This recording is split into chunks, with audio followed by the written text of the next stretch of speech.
right, hello everybody. Welcome back to Comp 3430 Operating Systems. I hope that you're all doing okay today. Welcome to week 2 of operating systems. Today is week 2 officially of course material.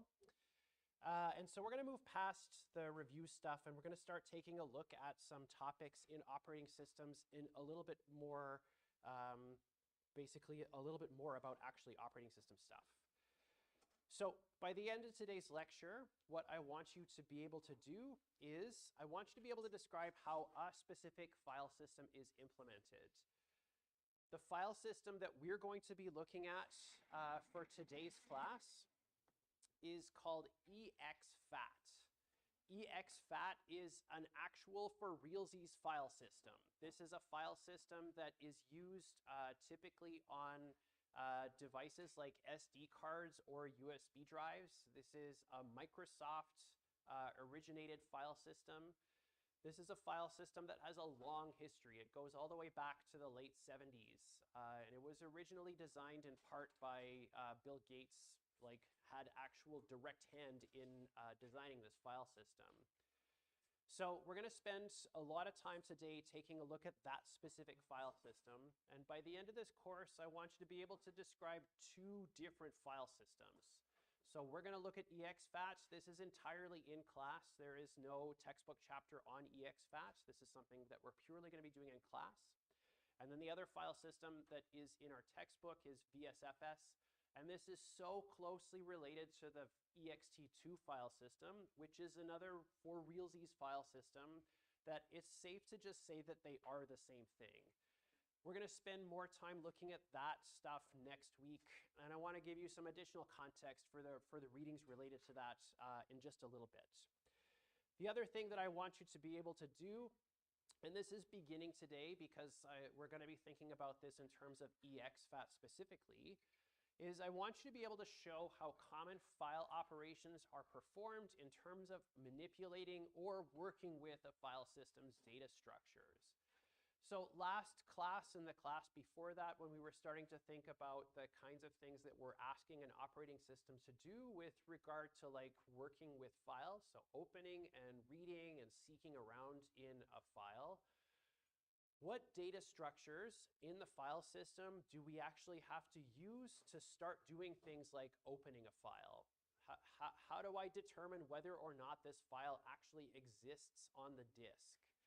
What data structures do I have to use to be able to read the contents of a file? How do I get the actual data out of readme.md or mycat.jpg? How do I get that stuff? How do I get those bytes? So what data structures do I actually have to use to be able to do that? And if I want to make changes to my file, what data structures am I going to need to update? What data structures am I going to need to change to be able to accomplish that? You're going to be assessed on on common file operations are performed in terms of reading the data structures of a file system with exFAT specifically in assignment 1, which we will talk about in depth tomorrow. But I'm also expecting you to be able to do this a little bit in terms of the VSFS and ext2 file system. Again, I'll talk about that in a little bit. The last part here is I want you to be able to write code to read a file system. In class, either today or very first thing tomorrow, we're not going to write code to read a file system, but we're going to write code to read a binary format. The binary format that we're going to be looking at is called ELF. And ELF is the file format that's used for programs on Unix systems. So when you run Clang and you get a file that represents the program that you're going to run, this is an ELF formatted file. A file system ultimately is a file format. It's a file format, and ELF is it's a fairly small introduction to the idea of working with binary files, using offsets and moving around within a file and reading data structures from that file, which is really what you're going to be doing when you're working with file systems like exFAT. So the goal here is I'm not going to be doing let's write code to read an actual file system, but instead it's let's work with a binary file format, which is effectively the same as what you're going to be doing when you're working with file systems. The stuff that I have here for today is almost certainly going to just spill into tomorrow's class, and that's expected from my end. This is something that I'm expecting us to have to do when we're thinking about these things. So, like I said, welcome to week 2 of operating systems. And so I want to spend a little bit of time just taking a look at the course schedule to kind of give some context about where we are, but also the kinds of things that I'm expecting you to get from the readings that I'm asking you to do. So we're pretty much finished this. We're pretty much finished the operating system's basic stuff. You have a little bit more of an idea of the kinds of responsibilities that an operating system has in terms of like doing stuff to satisfy the requests that your code is making. And now we're moving on into the file system stuff. I want to give you some clear ideas of what I'm expecting you to get from the readings that we have here. So the hard disk drive section, I'm only looking for you to read 2 sections of this. And this is a very superficial idea. The chapter 37 readings are there entirely to backfill the stuff that we did in class yesterday. That's it. I really just want you to be able to use this to describe the physical characteristics of a hard drive, or the physical structure of a hard drive. So I want you to be able to remind yourself of things like the idea of platters and surfaces and read and write heads and sectors and that sort of thing. That's all that I want you to be able to get from chapter 37 and nothing more. Chapter 39 and chapter 40. Chapter 39 is something that I would like you to spend a little bit more time on. Chapter 39 is pretty long, so like straight up, it's a pretty long looking chapter, but I want to be very clear about what it is that I want you to get from this chapter. So I'm going to pop open this chapter in a new tab, and I want to take a closer look at the titles of the sections that we have here. The big thing about this chapter that I really want you to get from this is familiarity with the API, familiarity with the idea of the functions that are being used to interact with files. This is an API that you should be sort of familiar with. Again, you were doing stuff like fopen and fgetS in Comp 2160 previously.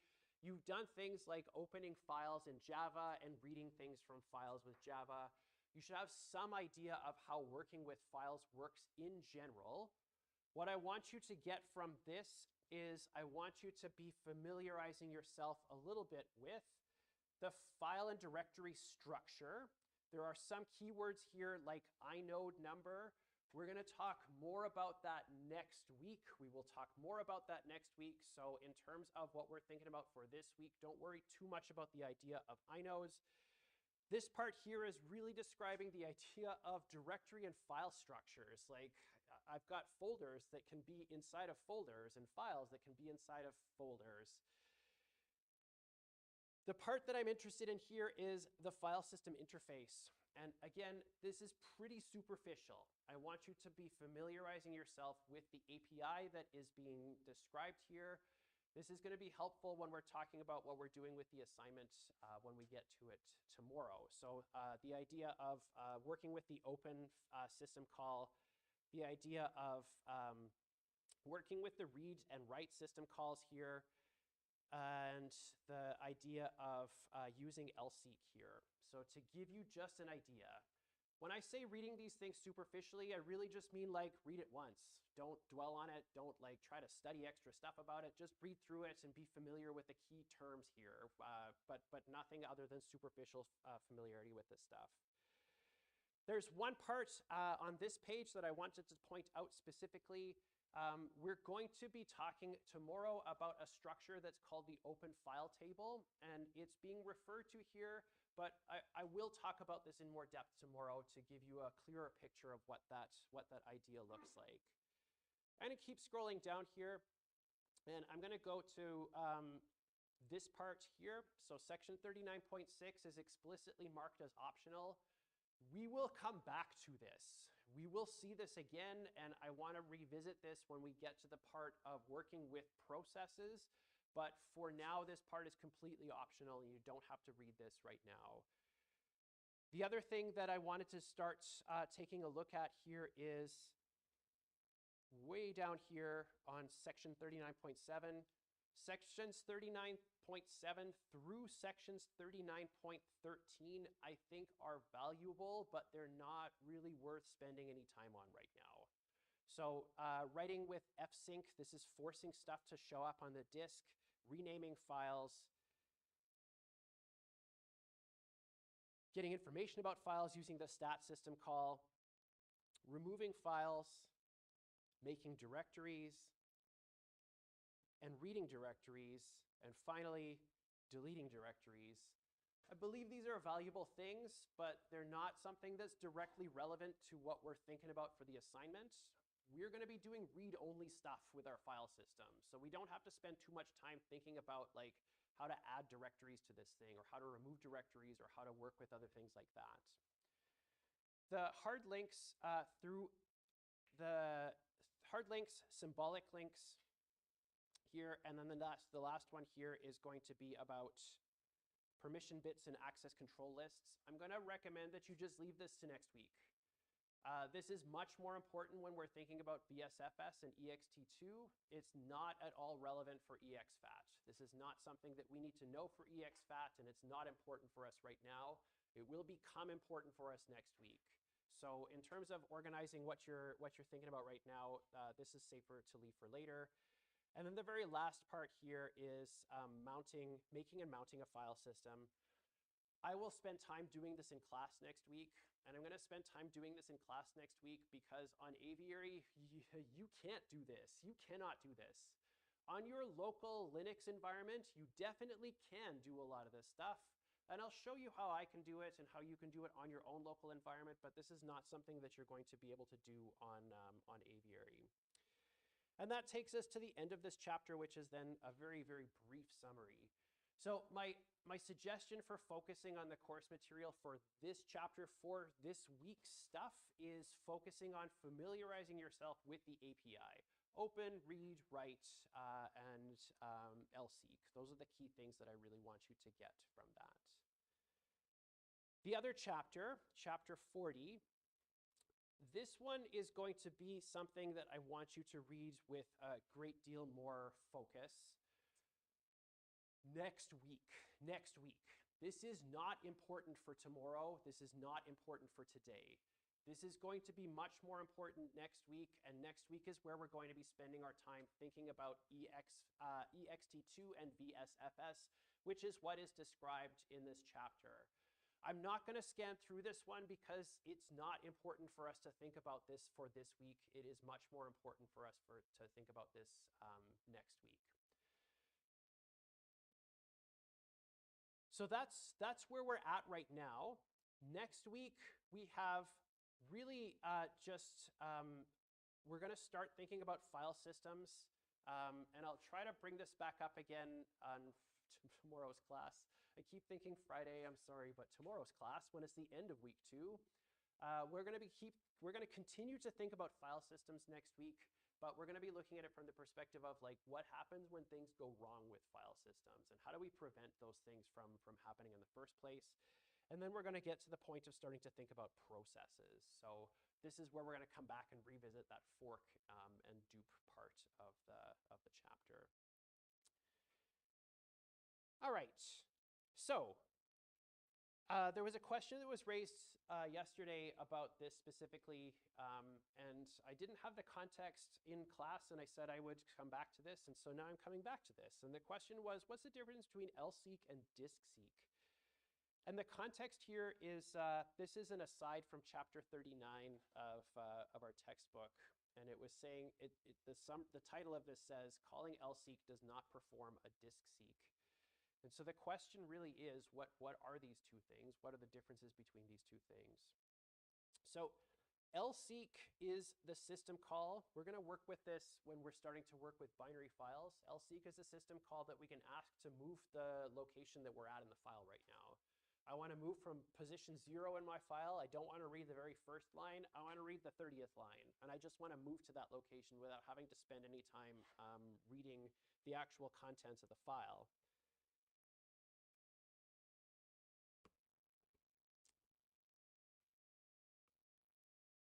A disk seek is how long it takes to move from the inside track of the disk surface that we have here, how long it takes to move the read and write heads from the inside track to the outside track. So the amount of time that it actually takes to go from here to here, or from here to here. These two ideas are superficially related in the sense that they both have the word seek in them, but that's the end of their similarity. Seeking here, disk seeking, is how long it takes to move our read-write heads from one location on the disk surface to another location. So this is the tracks and cylinders that we're thinking about here. And lseek is move from one location in the file to another arbitrary location in the file without having to do any reads or writes from that.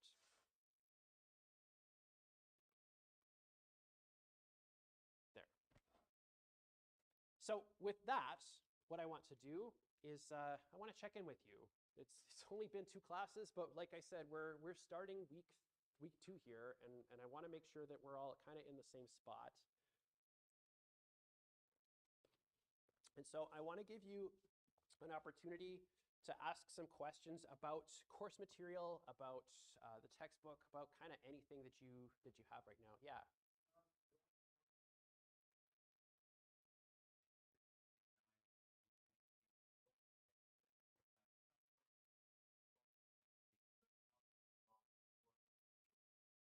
I am going to be doing my very best at the beginning of each week that we have, so twice a week, to try and tell you this is what you should expect to do for these things. If I need to change the schedule for something in next week and push it off, I will try to tell you well in advance so that you're not reading ahead further than you need to be reading, because I really don't want to overload you. That's not my goal, to overload you with stuff that you don't need to do quite yet. Yeah. I'm going to do my best. We're all moving pretty fast here, but I'm going to try to make sure that I'm putting in my lesson planning Monday and Wednesday, tell you about what you should be getting from the readings that we're looking at. Okay. All right. So I actually have a question for you to start. This is something that I see pretty frequently on my commute here. I don't see it very often now because I'm not driving to work anymore. I cycle commute in the summertime, but this is something that I see pretty frequently as I go to and from work when I'm driving. And that's pretty small, so I'm going to zoom in a little bit here for you. And this is something that I see on a regular basis when I am driving to work. And so my question for you is, where is that? Where is Waldo?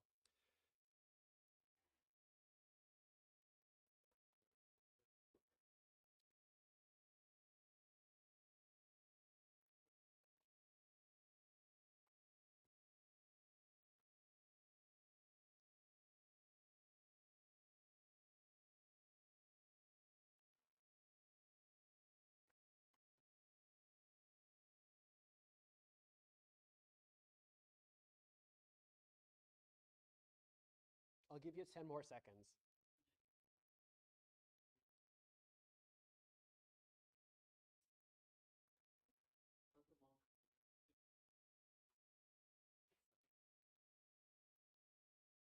All right. Okay. So the place that I live, just for the record, is I kind of live over in this area of the city. And that Waldo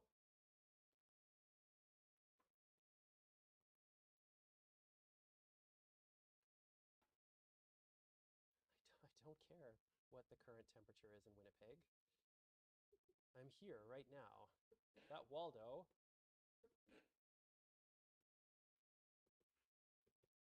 is right on the top of that building there.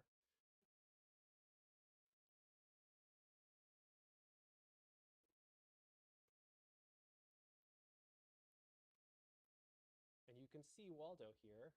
Whoops. Oh no, I'm going all over the place. I'll drop us here. That Waldo is right on that top of that building. And you can see Waldo there. That's where that Waldo is.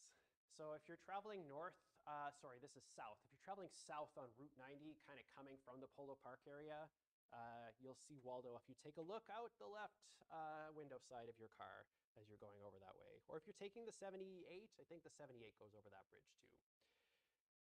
My next question, survey question for you is going to be, what do you all think of the new transit plan? But that's not going to be until next week that I'm going to ask you that question, because that might open up some sore points.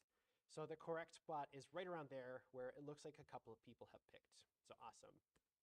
Okay, so ask me, Franklin, anything about the course material that you'd like to ask. If you are going to ask something specific about a chapter, it would help me a lot if you could tell me what chapter and what page it is that you're looking for an answer on.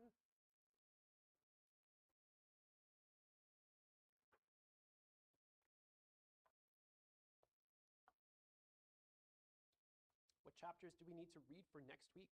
So what I'm going to suggest is that chapter 40 is something you should just leave for next week. That's what we're going to talk about Monday for sure, is starting to talk about BSFS and EXT2. The other things that we're going to try to do, and I'll try to say this right now, is that on Tuesday's class is when we're going to start thinking about RAID and file system checking.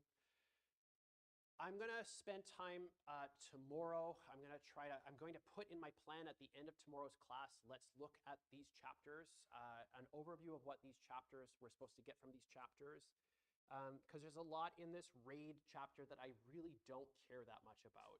There's a great deal of stuff in this RAID chapter that has to do with the calculating performance characteristics. And if I'm remembering correctly, it's been a while since I looked at this chapter, but if I'm remembering correctly, this is the one where there's like calculus in it. This is not a calculus class. I really don't care about that stuff. I don't care about how long it takes that you go from one position on a circle to another position on a circle. I really just care about high-level characteristics of these different RAID arrays. So at the end of tomorrow's class, I'm going to try to spend some time with it. But what I can say right now is that for sure, what I'm going to want you to read for next week is this chapter 40, file system implementations for Monday's class.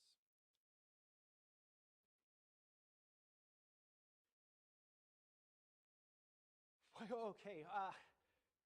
Right. Okay. So that's at the Forks, and that's when there's a bobcat that's driving by me. And at the Forks, they use like biofuels there, and they were taking. I don't know if they still do this, but they were taking like the oil from fryers that they had in the building at the restaurants, and they were converting that to fuel somehow.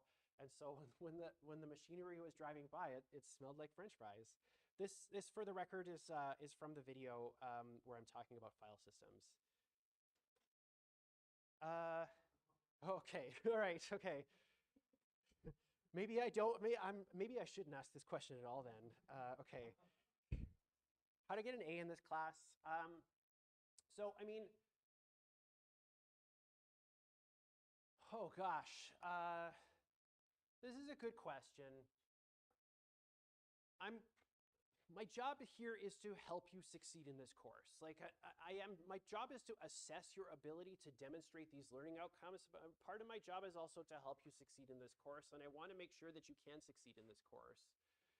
Getting an A in this course is going to be, with the limited amount of time that you have, making sure that you have a good idea of what the assignments are asking you to do and making progress on the assignments toward getting them handed in and kind of getting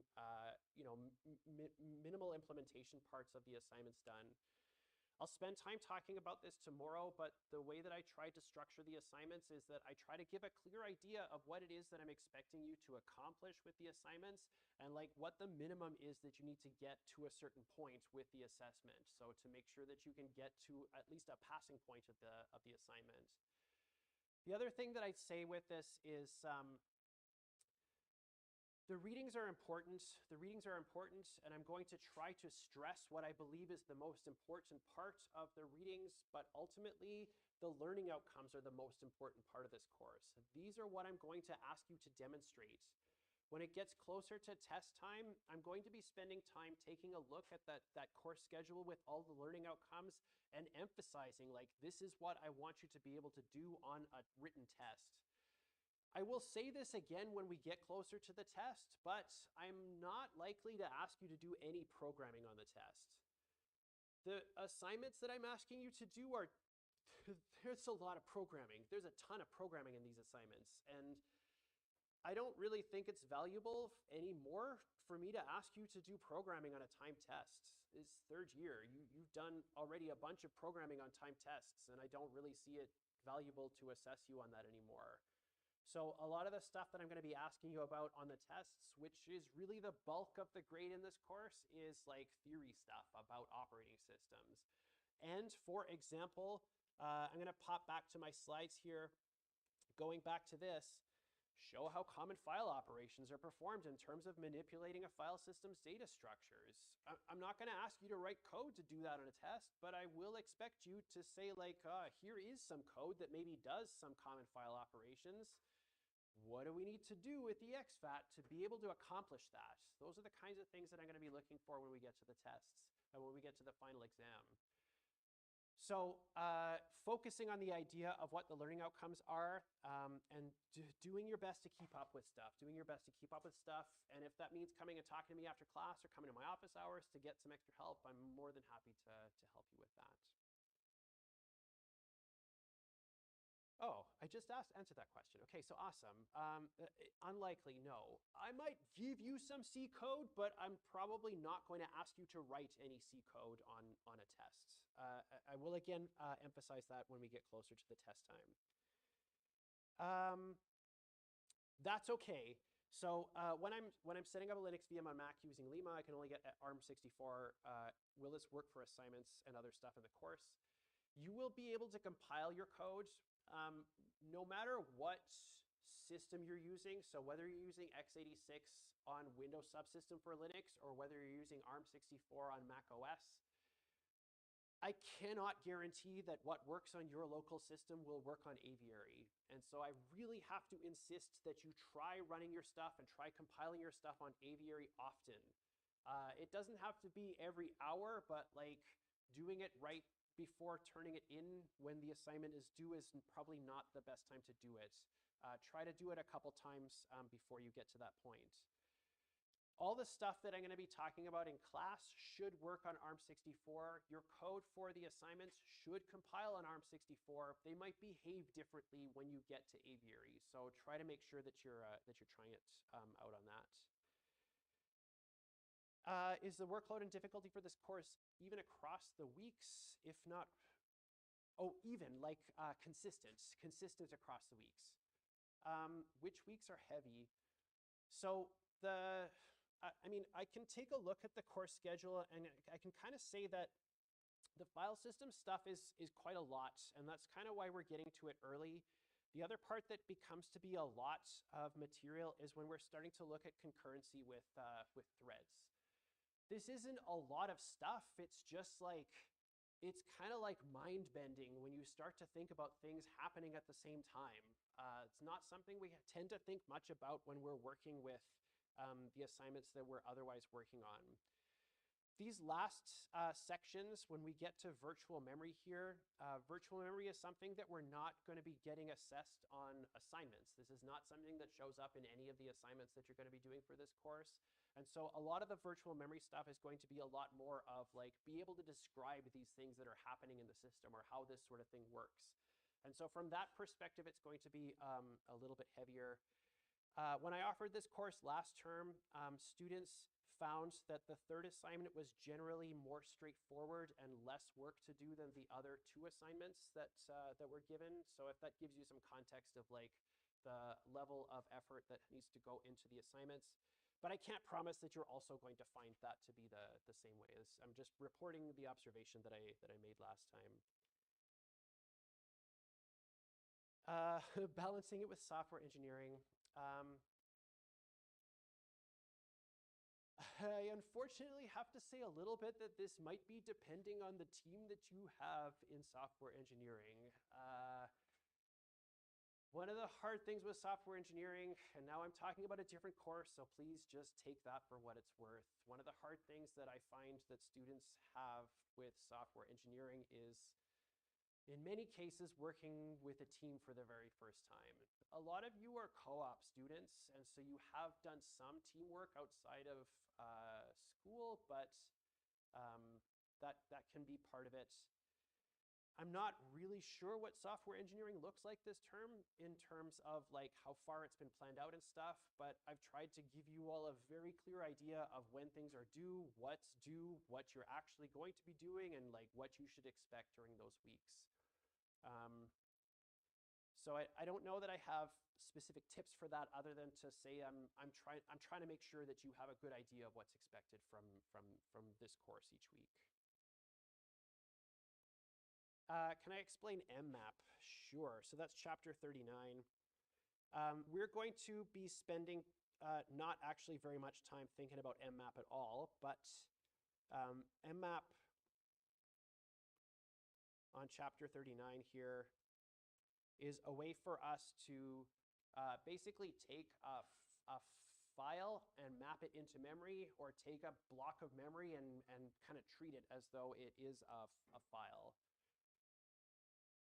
Ultimately, I'm going to say it's not actually that important for us. We're not going to be using this system call for anything, but it's a way for us to take a file that's on disk and to just kind of like stick it into memory and start being able to work with it, to be able to work with it that way.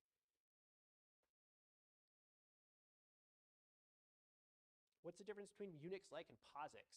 So POSIX is a standard. I don't know what it stands for. It's an acronym of some kind. I don't know what the acronym actually stands for. Unix-like is kind of like a broad classification of operating systems. So POSIX is a standard. The standard that POSIX is like, this is the API.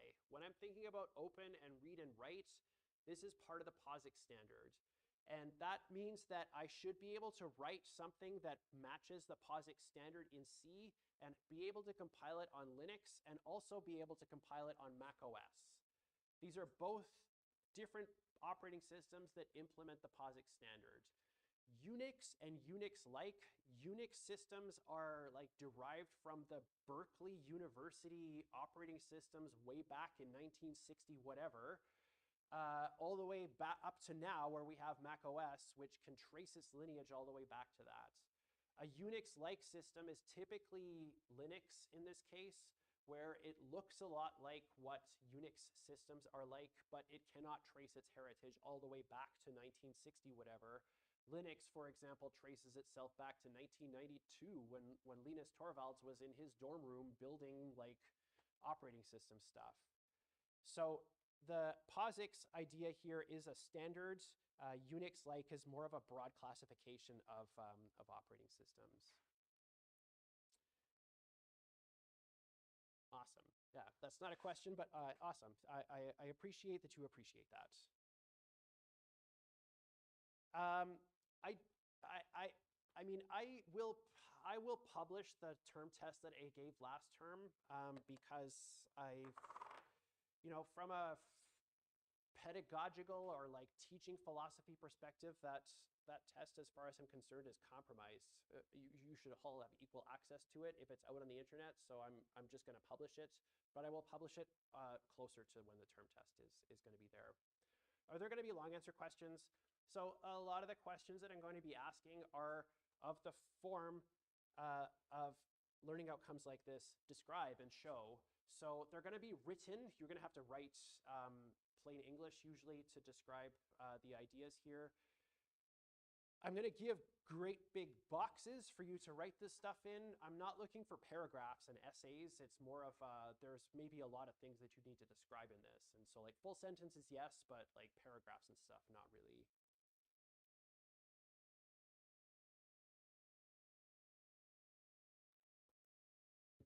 So when we're reading this textbook, are we meant to know everything or just the lesson objectives? So in general, the core ideas that I want you to be able to demonstrate are the learning objectives. But like I said, and like I tried to do today, I'm going to try to emphasize what I'm actually looking for from the readings when we're getting to that point. anything that I've assigned for reading is eligible. But again, I'm going to try to emphasize what it is that I'm actually looking for. So when I'm emphasizing something, that's something that should be like a key idea of I should focus on this part of the textbook as opposed to worrying about other stuff. So for example, from today's lecture, I said fsync is not really something that I'm too interested in. I wouldn't bother worrying too much about what fsync does in the context of the tests and stuff. I think I've answered a question that's a little bit like this. Oh, I'm going to skip past this one. How am I? Perfectly honest, I'm feeling a little bit tired today. Like, I bike to work, and it's 25 kilometers each way for me to bike. And this is like the second week I've been doing it in full, and I'm feeling kind of tired. Yeah, yes. It depends on which way the wind is blowing to say how long it takes me. It took me a little over an hour to get here today. The fastest. My record is getting home in 46 minutes. And I was moving fast that day. I normally ride my commuter. Sometimes I ride my road bike. And it's a full carbon fiber road bike. Oh, yeah.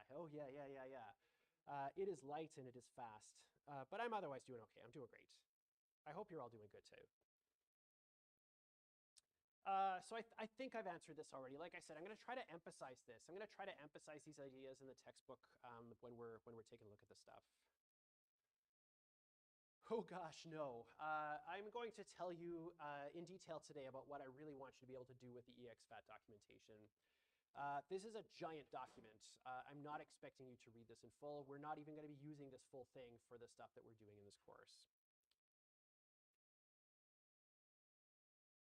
For tomorrow, the one that I'd suggest you focus on is getting familiarized with the idea of the API, so open, read, write, that sort of thing, because that's really what our assignment is going to have us doing.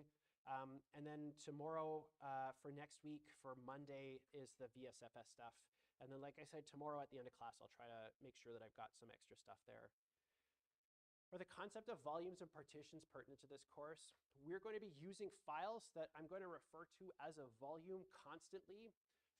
A partition, just for the record, is when we have a disk like this. I'm holding it up at the camera like any of you can actually see it right now. When we have a physical disk like this one, partitions here are usually like, this is a 250 gigabyte disk, but I can make it appear as though it's smaller pieces of a drive, and I can put different volumes on different parts of this drive. So a volume is kind of like a subset of a partition or a subset of a disk. Are they pertinent to the course? I'm going to use the word volume a lot. I'm never going to use the word partition in the class other than what we're talking about right now. Is distributed file systems covered in this class? No. If it's covered anywhere, it would be covered in Comp 3010 and distributed systems. This is a very good question. So how is this different from parallel processing? Parallel focuses on using, and it has been an immensely long time since I've taken parallel as a course, so please forgive me. I did take it here. It was a long, long time ago. That course focuses on using tools like OpenMP, which is like, I want to add stuff to an existing C program to take for loops and run them in parallel. Using MPI, which is a piece of software that you can use to basically take a piece of code and distribute that across many systems, and then GPU stuff, so like programming C for GPUs. We're not going to do any of that stuff in this course. The stuff that we're doing in this course is more, I guess, coarse-grained parallelism, so like the idea of processes and the idea of threads, whereas OpenMP and MPI are kind of like completely different animals. I will provide a sample midterm. So I'm going to say focus on the learning outcomes, and I'll talk about this a little bit more closely to the term tests. And I'll talk a little bit more closely on this on the term tests. I have not used lazy vim. I don't know what it is. If you asked, can you clarify? We will all never know what it is. Okay.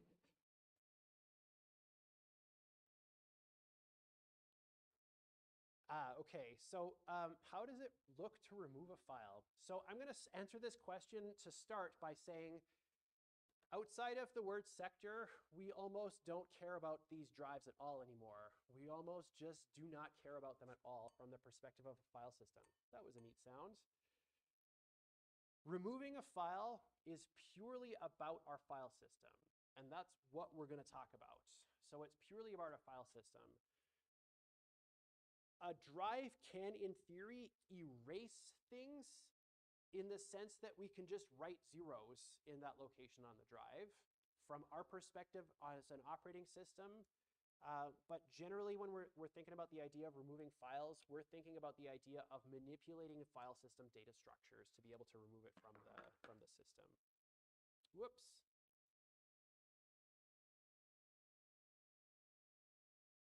That is my ultimate goal, yes.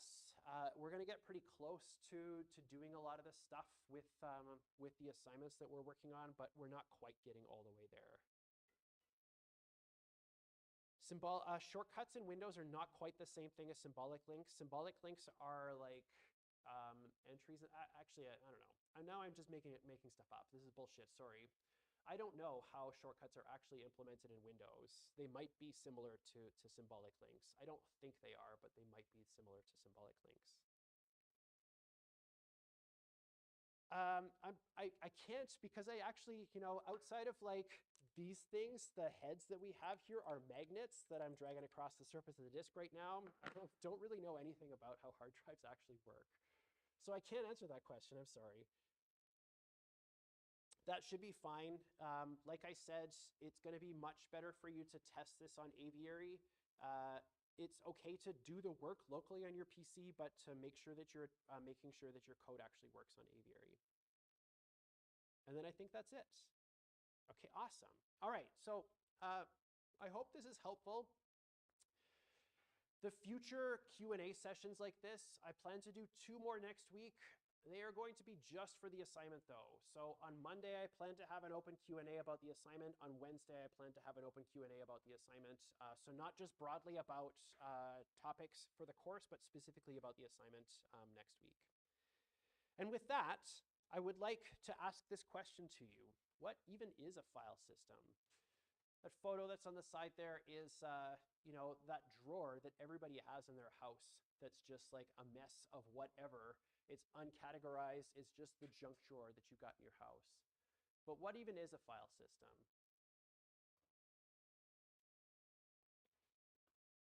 System that manages a collection of files. That's a great way to use the keywords in the answer to the question itself. Yes, awesome. Anything that stores files. What even is not a file system? All right, a way to interpret a binary file. Okay, so that's actually pretty good. A system that manages bits, organizing things by categories and layers, any collection of files and data. An abstraction. Okay, so excellent. Yes, thank you for bringing that specific word here. An abstraction that gives us structure to information in a computer. So yeah, that keyword specifically is something I really like to have. An abstraction of blocks and bits on a disk, a way to store data, where I can find my thing. Yeah, system that manages files, stores collection of files, a way to know where files are, not necessarily organizing them, letting a user interact with trillions of bits in the drive. Yes. So an abstraction that gives us an idea of something. So I'm going to pop open this right here. This is my file explorer. This looks a lot like Finder on Mac OS. This looks a lot like Windows Explorer on Windows. This is our abstraction. This is the idea that I have a set of folders and files that I can work with on my system. They have names. There's extra stuff here that begins to show up, like previews of certain types. So this is my lesson plan for today. It's a PDF file, and there's a picture of the PDF. There's a preview of Waldo here. There's other things that will show up here. But the abstraction here is that me as a user, my mom and my dad, my brother, they don't know anything about how a hard drive like this works physically. They don't know anything about how a hard drive like this works logically, but they do know how that works. A file system is going to be a way for us to take this abstract idea and lay it down as bytes on a drive like this one? How do I take this abstract idea of files and folders and put that onto sectors on this disk as bits and bytes?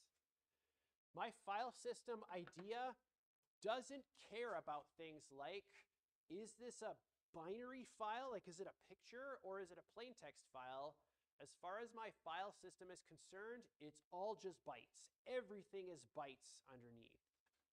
And so I really like this idea of abstraction, an interface, and the idea of letting users interact with trillions of bits on a drive. I really like these ideas.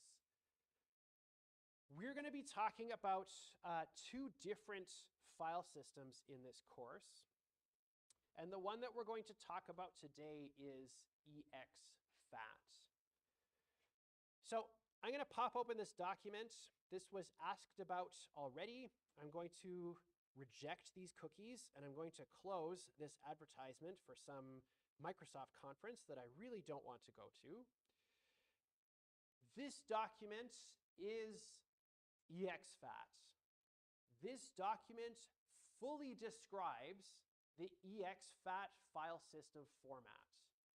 It gives us everything that we need to know about how exFAT works. How do I take data structures and put them on this disk? How do I take information about this file system and put it somewhere on this disk so that I can start to get information back off of the disk? I think that this is a really good document. I really do think that this is a good document.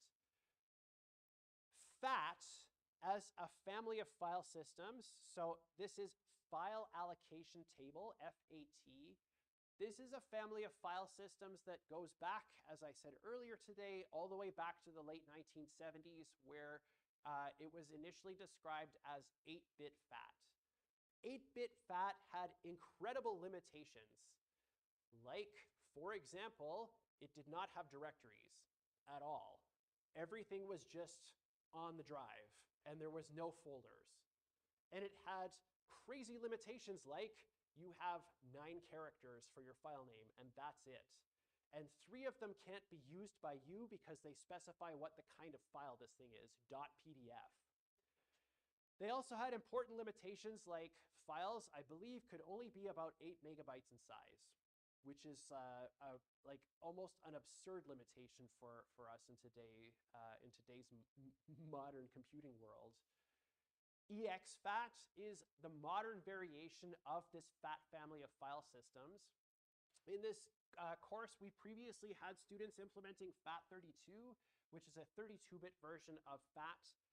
I really did not like that because it came with a white paper that described the file system that I read and I really did not like. It was like the author was constantly talking down to us, the reader. You ought to know why this is a good idea is something that would show up a few things in that. This file system specification does not do anything like that, and that's one of the reasons why I really like it. One of the problems with this document, though, and I'm going to just scroll through this really, really quickly, is that, I mean, you might notice this as I'm scrolling through it, is that it's all just text, and it's all just tables. There are no pictures in this document at all. There are no pictures whatsoever in this document. And there's a lot of stuff that's a little bit inscrutable in terms of like what the actual thing is. So for example, generic secondary directory entry template. These are things that are a little bit hard to get an idea of what they mean. And so what I want to do is I don't really want to spend too much time looking at this right now. We'll come back to this document tomorrow when we're looking at the assignment. What I want to do is I want to give you, at first, a high-level representation of what this file system looks like on a disk. And then I want to give you a more granular representation of how you'd get the idea of folders and how you get the idea of files in this file system. So the first thing that I'm going to do is I'm going to pop over here. This is my tablet. When we were looking at this hard drive, everything was circular, and now we're going to move into something that is a little bit easier to visualize, which is a straight line. But I want you to take this idea of that straight line, and you can imagine that this begins to wrap around these circles, these tracks on this disk.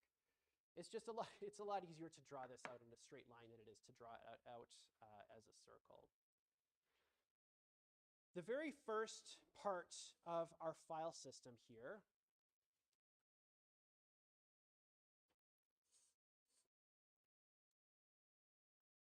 is a piece that is called the main boot record, or the main boot record and the main boot sector. The very first part here is the thing that's called the main boot sector.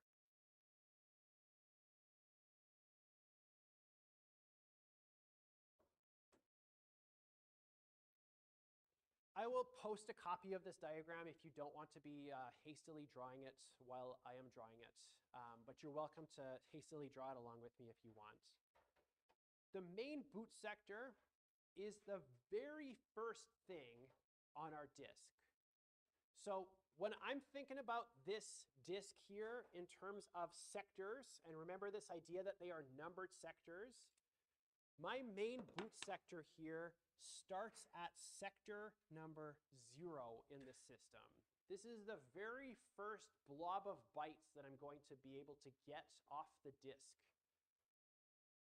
The main boot sector is the one that we care about for this assignment that we're going to be looking at and in this course. This is the one that's the most important part of the initial things that we're looking at here. The main boot sector is filled with metadata about the file system.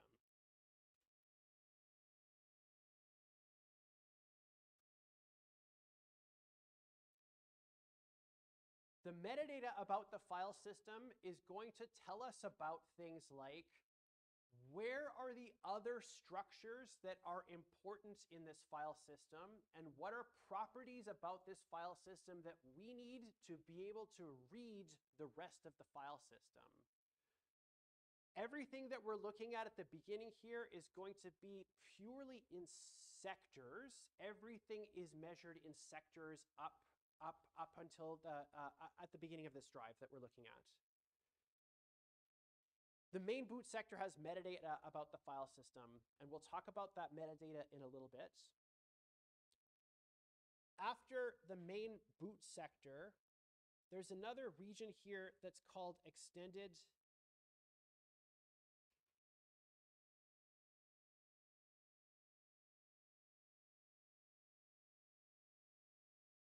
boot sectors. And I'm going to put a little red X here to say we don't actually care about this stuff. It's there, it exists, but this is not something that we care about.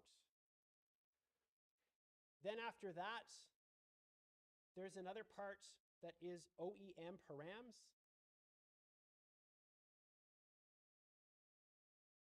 And I'm going to put a little red X to say we don't care about that. This is not something that's important to us. After that is a thing that's called the boot checksum. And I'm going to put a little red X to say that this is not something that we care about in this course. It is there, it is part of this file system, but it is not important to us. After that is a duplicate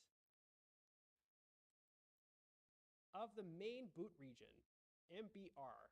This entire part of the file system that I have here, this is the MBR.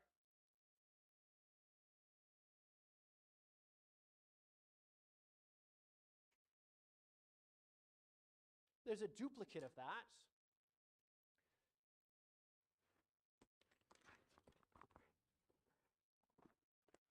This is very small, but do we all recognize what this is? Does anybody not recognize what this is?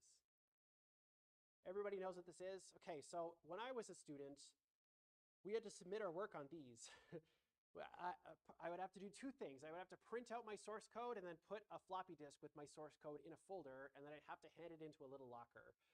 when I was in high school and when I was in elementary school, we would have floppy disks like this. And one of my favorite things to do was this, because it would make this fun sound, right?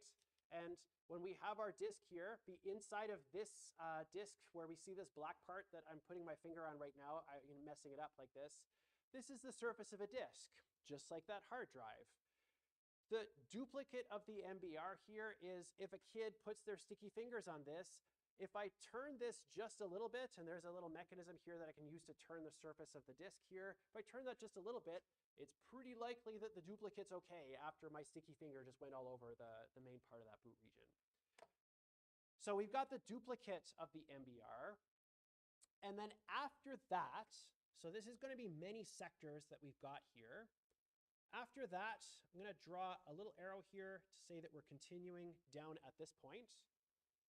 After the duplicate of the MBR, some number of sectors later is going to be a big structure that is called the FAT, the file allocation table.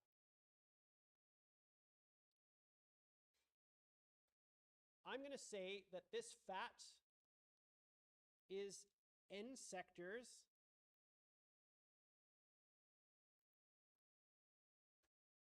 after the start of the volume, after the start of the file that we're working with, after the start of the drive.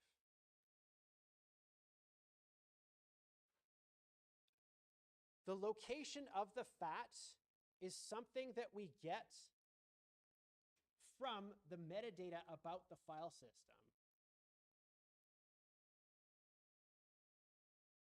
This is a special field that's called the FAT offset. This tells us how many sectors away from the beginning of the file is the FAT. The FAT itself is going to be the thing that we use to get information out of the file system. This is going to be one of the main structures that we're going to be using to recover the contents of files from our file system. After the FAT, kind of like our duplicate of the MBR, is potentially the second FAT. And just like all these other parts of the file system, we don't really care about it. It's there, but we're not really going to be using it for anything. And then after that, there might be some free space, maybe.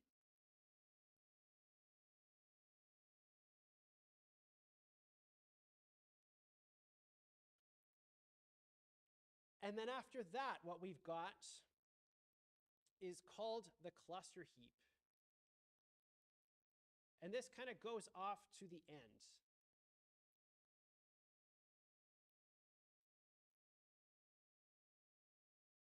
The cluster heap is where our data actually lives.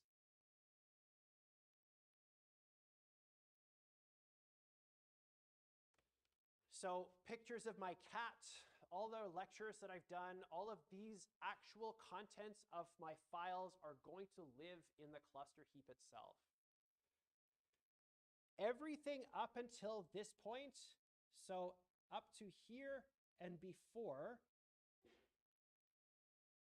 is all measured in sectors. So this entire main boot region plus the two FATs, everything here is measured in sectors. A sector has a size, which I have asserted is 512 bytes.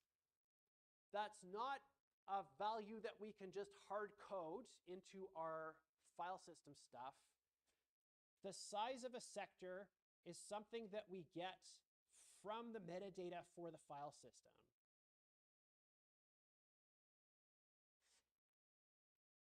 Typically, it's 512 bytes, but it can be as big as 4K, 4096 bytes. But this is something that's encoded in the main boot sector in the metadata about the file system. Our cluster heap is not measured in sectors. Our cluster heap is going to be measured in a different unit, and the cluster heap is measured in cluster size, clusters. So everything after that, I'm going to try to change this just slightly, so please forgive me. This is measured in sectors. And then everything this way is measured in clusters.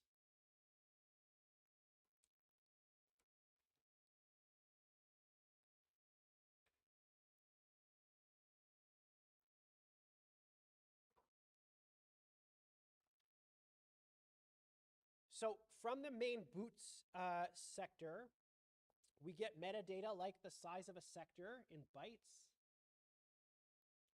Another thing that we're going to be able to get from the main boot sector that tells us about the clusters is the size of a cluster.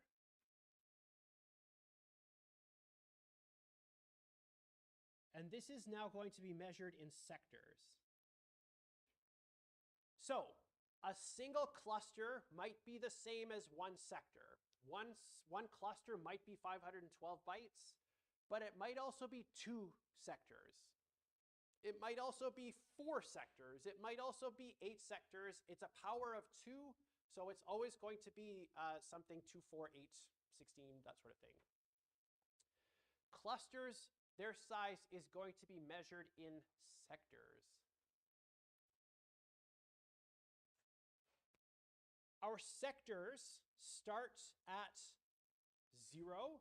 The main boot sector starts at sector 0. This is the first part of the drive that we're loading in. And please forgive me for this. I'm going to throw Microsoft under the bus here. I might even throw Bill Gates under the bus here. The cluster heap is an array of clusters that is indexed starting at 2. Yeah, yes, yeah. Thank you. Thanks, Bill G. The first cluster in the cluster heap is cluster number 2. And then we have cluster number 3, and then we have cluster number 4. So it's measured after that in the same sort of idea here. But the very first cluster in the cluster heap is cluster number 2. I'm going to try to draw your attention to that repeatedly to try and throw Microsoft under the bus, partly, but also because it's going to drive us crazy. It's going to drive us crazy. We're going to have to do like off by 2 arithmetic when we're calculating things to get around to different locations in the system. So from the main boot sector, we're going to be able to find important information like, where is the FAT? Where is the FAT? Because the FAT itself is going to tell me about how to build up the contents of files and directories. The other thing it's going to tell us is the size of the sector. It's going to tell us the size of a cluster, and it's also going to tell us, and now I'm really stretching things in here, the location of the cluster heap.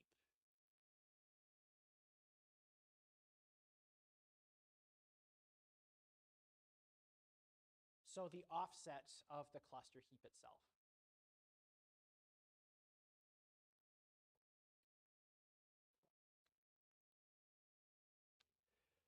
I'm going to pop back to the Microsoft documentation for just 1 minute. I'm going to go to the very top. I'm going to click on, this is section 3 here. Table 4 describes the main boot sector. Table 4 describes the main boot sector. I will come back to this tomorrow when we're starting to think about the assignment. I can come back to this later today if there's time, but table 3 is what describes our main boot sector and where to find things like the FAT offset and the cluster heap offset. These are the values that we're going to be using to get to those locations in the volumes that we're working with. The other table that I want to quickly show you is this one right here. Table 3 in this document shows the volume structure, and that is effectively what I've drawn with this diagram, is the volume structure here. I've kind of taken this table and I've put it sideways as opposed to having it linear like this. They're effectively the same idea. So the structure that I've drawn is table 3, and the main boot sector itself is table 4. So I'm just going to quickly annotate my diagram with that to make it clear where I got these ideas from. So this whole thing is from table 3. And this part of the document is table 4.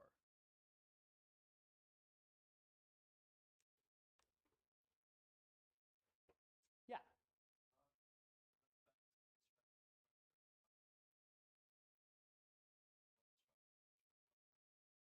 Sort of.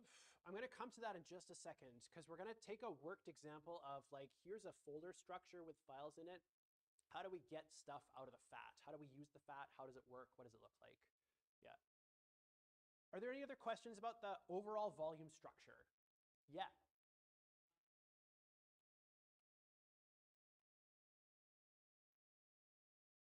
On this volume, all we have are sectors and clusters.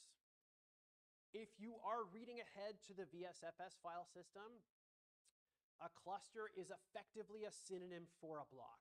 Effectively a synonym for a block.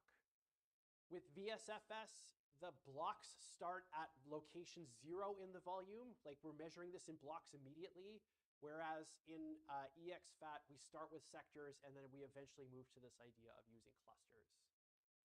Yeah.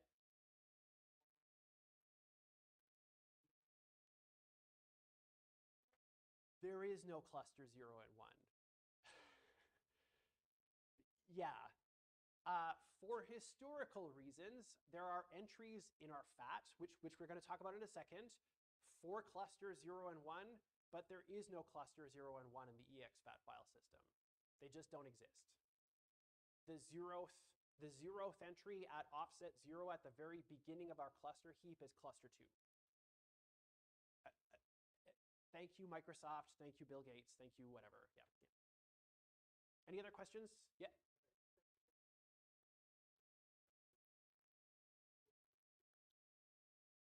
The sector size is coming from partly from the disk manufacturer, and also then partly just industry accepted standards, de facto standards. So drives, even right now, the new ones that have 4K sectors, they will also have methods for you to interact with them as though they are 512 byte sectors as opposed to 4K sectors. This is something that's going to be written into the file system when you make the file system. So I'll demonstrate that tomorrow. Demonstrate that tomorrow. But it's a value that gets set when you initially make the file system, format a file system on a disk or a volume. Yeah.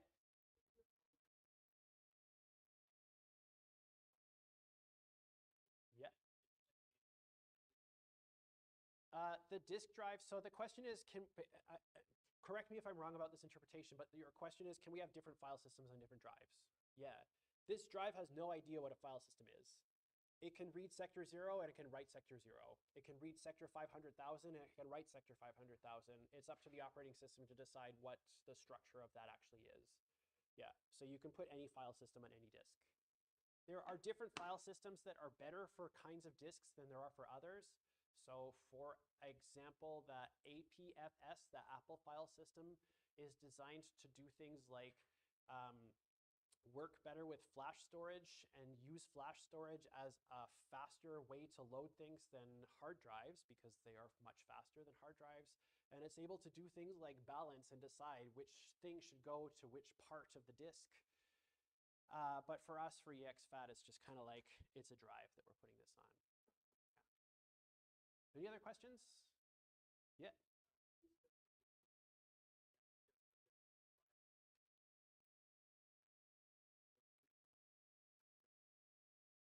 The actual, well, so the specification is the file system specification, and that describes what the file system's format is. The software that then works with the format is not the file system necessarily. In an operating system, we describe this part of the stack as the file system driver. So the thing that actually implements the specification for the file system. All right. Okay. So with that, what I want to do is I want to start focusing on the main boot sector here, and I want to start focusing on the FAT itself. So what I've got beneath this diagram is now something that I want to start working through here as an example of the files that we might have on the file system and how we would be able to recover that information. So on the top right side of this screen, what I've got is this folder structure that's going to represent the stuff that's on the file system. C at the very top here, this is what I'm going to call my root directory. This is the highest level directory in the volume that I'm working with right now. When we're thinking about file systems and actual machines, I can have several volumes attached to the directory structure that I've got, but let's forget about that for now and just say that this is the root directory. This is where everything starts. So this C here up at the top, this is going to be where everything starts. Within the C directory, what I've got is a file that's called hello.txt, and then a directory that is named appropriately directory. So there's two things in this folder. One of them is a file that has some text data in it, and the other one is an actual directory itself. Within directory, there's two more files. There's hi.txt and there's image.jpg. So in total, there are 3 files on this file system right now, and there's one directory that is not the root directory of the system. The way that all of this works is that we're going to start by taking a look at the main boot sector to get metadata about our file system. The main boot sector and the main boot records are going to give us information about where to find the root directory in the file system. All data in the file system is stored in the cluster heap. All data. Directories and files. Everything is in the cluster heap. The data that's in the cluster heap representing directories are structures that we are going to use to interpret to get the actual files that we want out of this file system. The files that are in the clusters is going to be just the bytes for the actual file itself. So if hello.txt just says hello and it starts with an H, the very first byte in a cluster will be the ASCII character H for that file. One of the important things that we're going to get from our main boot sector is the first cluster of the root directory. This is something that we're going to have to follow from that metadata into our file system. We're going to start by looking at the FAT itself. I'm going to step through this idea of what the FAT is, and I'm going to preface all of this by saying the FAT is a linked list. That's it. It's a linked list structure.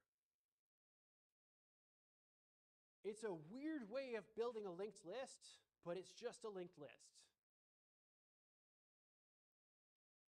What we're going to do with the FAT is we're going to build things that I'm going to call cluster chains, but it's just a linked list. It is just a linked list.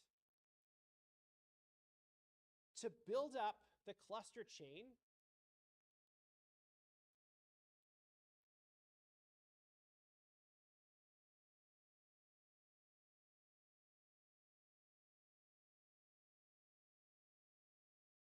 for my root directory, I need to look at the metadata in the file system, and the metadata in the file system says the first cluster of my root directory is cluster number 2.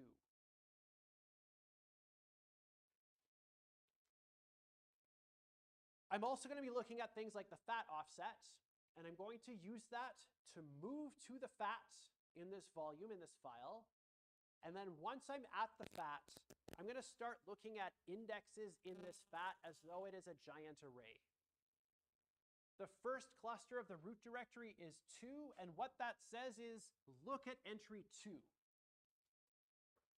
The first cluster for the root directory is 2. And so that's the first node in my list. The next node in my list is the value that's at that location in the array. So when I look at entry 2 here, the value here is 3. And so that says that the next cluster of the root directory is number 3.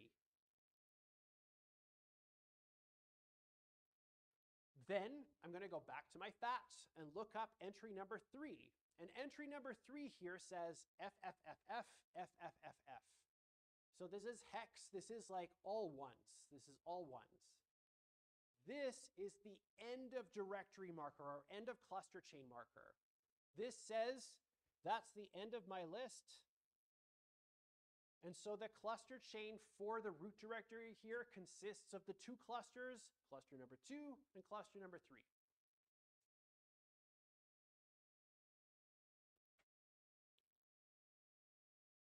Once I have this cluster chain, and I'm going to give you some advice about this when we talk about the assignment tomorrow in terms of like the idea of working with these cluster chains, but once we have the cluster chain, then what we're going to do is we're going to start working with the cluster heap itself. So I'm using the FAT to build the cluster chains, and once I have the cluster chains tell me which cluster numbers I should be using to get data about this. The first cluster of the root directory is a directory. It's a directory, and so it's going to have directory stuff in it. Directories are metadata in the file system.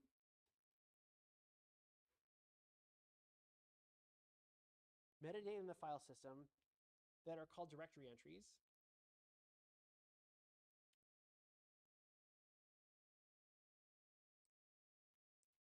And I'm going to stop there because I've just realized that it's 5 minutes after class time. And I'm really sorry for holding you back this far. If it's getting that close or that far over class time, please shout at me. Please tell me. I'm just super excited about this stuff. So we're going to keep talking about this tomorrow. I'm going to post this diagram as it is right now up on the course webpage, so you have access to it. At this point, you should be able to begin to describe how a specific file system is implemented. You should have an idea of the overall volume structure, and you should at this point be able to work with the FAT. You should be able to build a cluster chain for the FAT, for the root directory. And I guess the class has to be over now because the projector just died.